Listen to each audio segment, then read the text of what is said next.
Hey, how's it going, YouTube? How y'all doing today? I got some major wind here right now. I am supposed to have a storm circuit that pushes through here later today. It's still going to be a little bit too hot for this grass to germinate. So okay, so this cool season grass, I got a winter wheat planted. This cool season grass, it really needs to be about 85 degrees outside for this grass to germinate. If it's 95 degrees, if it's 90 degrees, it's going to be too hot and the grass won't germinate properly. So I got another warm front coming through here next week. It's just been a very hot year. It's just been very hot. I got another warm front coming through here next week, and it's supposed to push the temperatures back up to 95. So I don't think that the grass is going to germinate properly, but it don't really matter to me, right? I've already made up my mind. I will probably have to reseed this field. But let's say I reseed this whole field, right? It's going to cost me 150 bucks. It's not that big of a deal. It's not like, oh my God, you know, this is where I failed. It's not like that. I mean, you know, I probably will have to reseed everything, and reseeding this whole field, it's going to cost me 150 bucks. So it's not the end of the world. I'll just reseed it, right? And so it's perfectly fine. I am starting to realize that I have a lot of flies on these animals. So I have been spraying them, and the spraying has been going very well. It is keeping the flies off of the animals, and I am seeing a drastic benefit from spraying them. But just to get a little bit more ahead of what's going on right now, I'm hitting multiple birds with one stone. I fed these animals. I'm starting to mix something called an altosed mineral salt blend into their food. So there's this mineral blend. It's got a 2-to-1 calcium phosphorus ratio, so it's about 15% calcium, or it's about 13.5% calcium, 6.5% phosphorus, or something like that. And it's got a whole bunch of other little minerals in it, and it's got salt in it, and it's also got altosed in it. And altosed is an insect growth regulator. And so the insect growth regulator, it'll kill the flies when they're larvae inside the animal's poop. And so when these animals poop out that altosed will be in their manure. And when the flies go into the animal's manure to lay eggs, those eggs will die in their poop. And so I've heard that, I've been reading that corn is usually calcium deficient. There's a lot of phosphorus in it, but there's a lack of calcium in it. And soybean has a lot of calcium in it, and so that's why it's recommended to soybeans and corn is a great mixture. Is because the things that the corn lacks, the calcium, or the soybean has in it. And so feeding these animals a blend of soybean and corn is a very good thing. But I was like, you know what? I want to give these animals just a little bit of salt in their food every day. I want to salt their food just a little bit every day. And so I was like, you know what? I can hit all these birds with one stone. I can put a little bit more calcium in their food. I can put insect growth regulator in their food. I can put a fly control in their food. I can put salt in their food. I can do all of these things, and it ain't gonna take me but 2 minutes a day, right? I just throw a little bit of the salt blend into their food because I hand feed these animals. I don't use any machinery to feed these animals. I bring their food out here twice a day in 5-gallon buckets. And so I just put everything in a 5-gallon bucket, and I just I get another 5-gallon bucket, and I just dump the food in there, and I just kind of go back and forth. I just keep dumping it back and forth. It only takes a minute, and I can mix it all up. And these animals, now they got a mineral blend in their food. They've got fly control in their food. They've got a little bit of salt in their food. And I figured at the end of the day, I'm gonna make a little bit of extra money just by putting the minerals in their food and stuff, and giving them a little bit of extra salt and stuff, and giving them a little bit of salt in their food.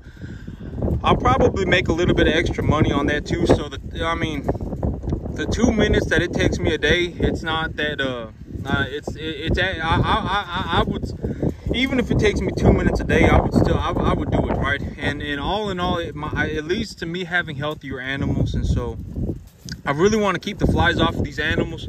One thing about the flies is that the flies, if you leave them alone, the flies, they're going to get they just going to get continuously worse. The flies, they're going to get bigger, and then you're going to see more and more flies all over. Oh man, this little calf just just dropped the manure, and well, I mean, it's definitely runny, but I ain't seen any gas bubbles in it. Oh man, actually, well, I mean, this animal still is having a little bit too runny of a manure, but she's been having diarrhea for a good little while now. But she's still on feed, she's still eating. I don't really know why she's having so much scouring, but I do think it's because of acidosis. But it's not so severe that like I'm really just extremely concerned about it. I mean, I would like to see her manure improve, her manure conditions improve, but she is scouring. She's been scouring for maybe a week now, and so yep. I mean, but that's what her manure looks like. It ain't. I don't really see any gas. Sometimes if you watch the manure for a little bit, the gas bubbles will start to pop up after they've dropped it. So if you kind of just keep an eye on their manure for about a minute afterwards, after they've dropped it, the gas bubbles will start to come up to the top, and so that's what I'm looking for. But I don't see any gas bubbles, and so her manure is a bit runny. But you know, I have 18 animals here that I'm looking after, and I just got one animal right now having a little bit of a runny diarrhea. To me, it's not the end of the world. I would still like to see this animal, the manure conditions of this animal improve. I mean, I have other fresh manure patties here, like this one and this one. They're still fresh. I don't have any other animals scouring, and so to me, it's not the end of the world. But I will keep an eye on that. I will keep an eye on her. She is still eating. She eats just fine. She still drops a good volume of manure. She drops a lot of poop still. And so it's not the end of the world. But here about next week, if my grass does not start to germinate by the end of this week, I'll probably just go through and reseed everything. I have enough seed sitting in storage to reseed all of it. I bought enough seed when I went to go buy seed. I bought enough seed to just put enough in my storage to where if there were any issues, I could just reseed the whole thing. It's gonna take me about 2 hours. I mean, I've already got it sitting in storage, and so it's not that big of a deal. Fertilizer, like if I put fertilizer on a field, right? If I put fertilizer on a field and I put grass seed on a field, the fertilizer is going to cost way more than the grass seed. And the fertilizer, it hasn't gone anywhere. The fertilizer, it got rained on and it melted, and it's sitting in the field now. So now it's just sitting in the field. So the big thing is I got to get my grass seed germinating on it. I got a lot of crabgrass growing in right now because it's hot. The crabgrass will grow even when it's like over 95, over 90 degrees. The crabgrass is one of the few grasses that will still grow even when it's like that, when it's over 90 degrees. But my winter wheat is not going to start germinating until it's about 85 degrees outside or cooler. Realistically, I like it to be closer to 75, 80. If it was hovering between 75 and 80, I would have good grass germination. Oh, like look, this little guy, he dropping the manure right now, and I mean his manure is definitely I mean his manure, it looks good, right? I mean it's a little bit clumped up, but it's not stacking up or nothing. You see the manure, it is a little bit clumped up, but it's not piling up or anything. So it's not so firm that it's creating a solid stack on the ground. I mean, it's still pretty flat. And so, I mean, yeah, I ain't worried. This animal right here, she is having a little bit of scouring, but it's not like it's not a horrible, like a life-threatening scouring. It's not that severe. And so I ain't too worried about it. If I could, I'd like to put these animals on grass, but it's just been so hot. It's been real hot. Next week is supposed to get hot again. Today it's supposed to start raining, and so you know I'm gonna wait until the rain hits my field one more time today. It's supposed to hit the field tonight, later tonight. That's what the Weather Channel is saying, and I'm just gonna see. And if my grass does not germinate after today, I'm gonna go over and I'm just gonna reseed my whole field. Even if I had to reseed my whole field 5 times over, it's not going to make a difference. I mean, the cost of grass seed is so cheap. I mean, it's not that big of a deal. Would I want to go and reseed a field 5 times? Not really. That's not what I want to do. You know, But if I had to, it's not even gonna make that big of a deal. I mean, you know, planting this whole field of grass right here, it's gonna cost like 150 bucks. I mean, it really don't matter. I mean, you know, if I had to reseed it from zero, it cost me maybe 200 bucks. If I was gonna reseed it, you know, just to like do a 30% reseed, it cost me like 70 bucks. And so it's not the end of the world. If I have to reseed it, I'll just reseed it, right? It's not like, oh my God, this is horrible. Oh man, I can't believe this happened. Oh, my year is ruined. It's not like that. You know, if I have to reseed it, I'll just put the 70 bucks into it and I'll fix it. I mean, the 70 bucks is not gonna make or break me. Why? You know, it's not a big deal. And so, but here in about, I'm gonna give it one more week. I'm gonna give it one more week, and if the grass does not start germinating, because it's supposed to rain tonight and it's supposed to be a little bit cool, but next week it's supposed to go right back up to 95. It's supposed to dip to like 80, and then it's supposed to go right back up to 95. And so I don't know if my grass is not going to germinate when it's not, winter wheat is not going to germinate when it's 95 degrees outside. There was supposed to be a cold front that was here last week. So when I planted my grass originally this week, there was supposed to be a cold front. But they completely flip-flopped it on the Weather Channel, which is okay. I mean, people make mistakes. I mean, it just is what it is, right? And so it's not that big of a deal. The cold front turned into a warm front. So it went from it's supposed to drop 10 degrees to going up 10 degrees. So it went from, it was supposed to be 80 degrees to now it's like 98. It went up to 98 degrees yesterday. And so, you know, but it's okay. It's not the end of the world, not even close. If I have to, I'll just put the $70 into my field and I'll reseed it all. And I'll just wait for the next cold front. I'll wait for the next cold front to plant my grass. But yep, if I could, I'd like to put these animals on grass. Grass is the cheapest resource, the cheapest, highest quality feed resource that I have, that I can utilize here. But that's just, I guess, my tip on planting winter wheat, on planting any sort of winter grass. Like even, well, ryegrass is different. If you really want to plant something that will just grow on anything, plant ryegrass. Like yeah, but you got to be real careful with ryegrass too. Your management of ryegrass is very important, because ryegrass, one thing I found about ryegrass is that one of the benefits of ryegrass, a few benefits of ryegrass, is that it will germinate practically anywhere. Like you can I remember, like when I brought ryegrass seed home, I had some grass spill out on my trailer, and the ryegrass seed was germinating on my trailer. Like it was just germinating on my trailer, and I was like, man, what is this? And I had ryegrass growing on my trailer for a couple of days before it dried up and died. But that's ryegrass is practically indestructible. It will germinate practically anywhere, and it will start growing. But one of the major downsides of ryegrass is that it goes from being a vegetative grass, so a grass that is good for grazing. So ryegrass, when it first comes in, it's nuclear hot. I mean, these animals, if you leave cattle on a fresh ryegrass that's been fertilized, and you just leave them on it and let them walk around and chew it and eat it, they are going to bloat. They are going to bloat severely. A lot of these animals will start bloating real bad, because they'll eat the ryegrass. It grows real fast, and these animals, they really like eating it. So they'll eat a whole bunch of it and they'll start bloating. So you'll have a lot of bloating issues, and you need to be careful of that, because if you got a lot of bloating issues, depending on what's going on, your animals could die.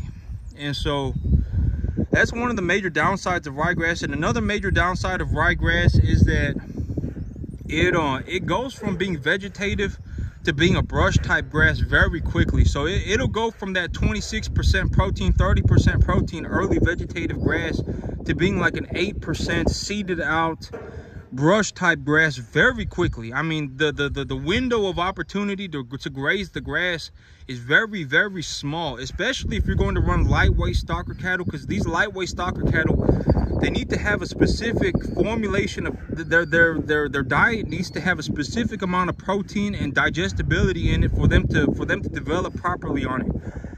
And these small cattle, these small cattle, if you mess up their diet and they start having malnutrition problems, you'll start seeing that your animals start dying and getting sick very quickly.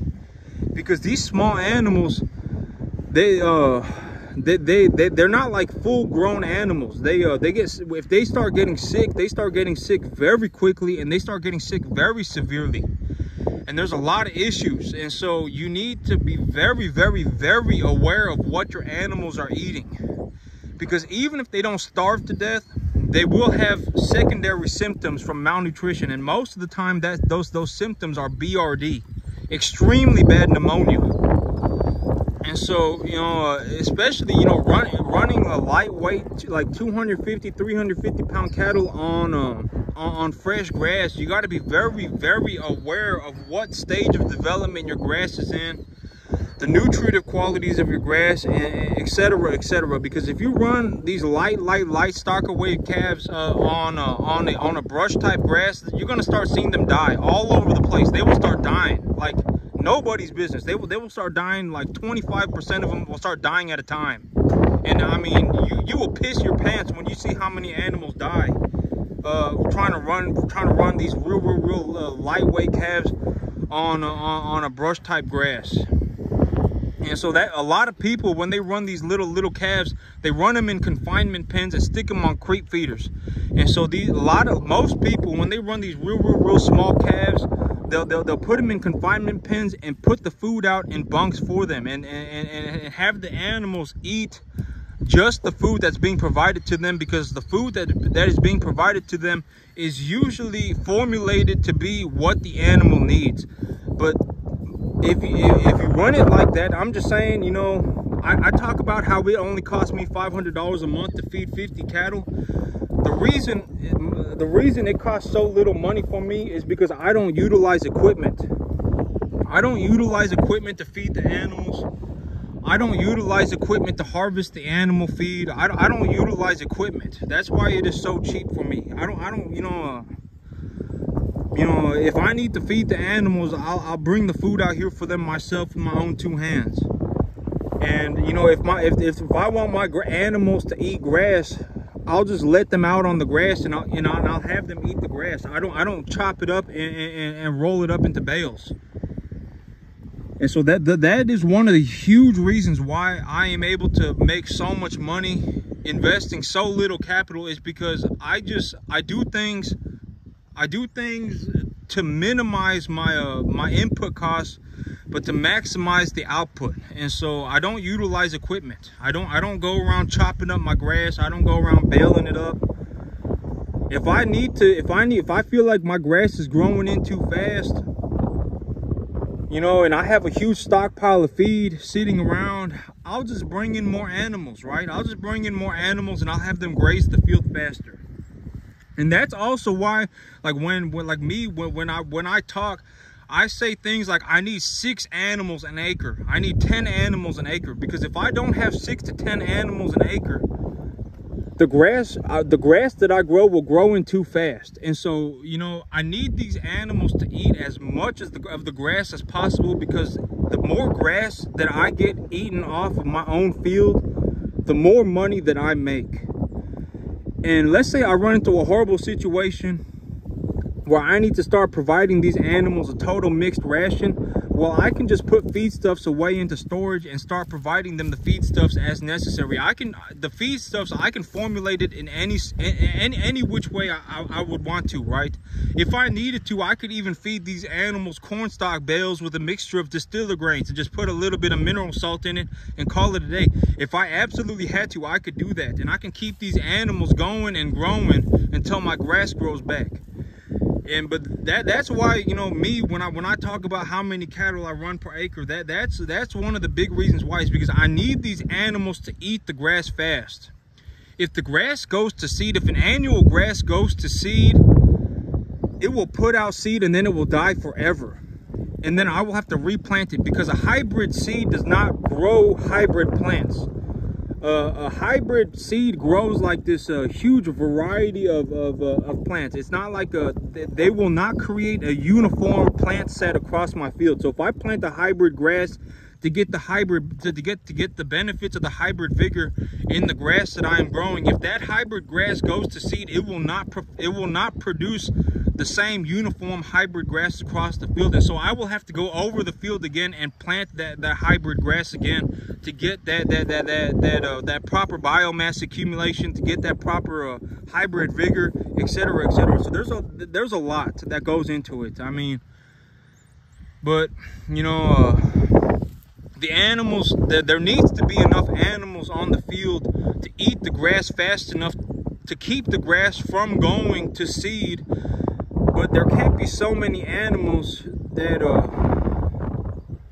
you know, because sometimes if you get too many animals, like I would think that if I went over 10 animals an acre, so if I were on this 10-acre field, if I were going to raise over 100 animals at 500 pounds, they would probably start stomping the ground flat. It would probably turn into a dirt patch.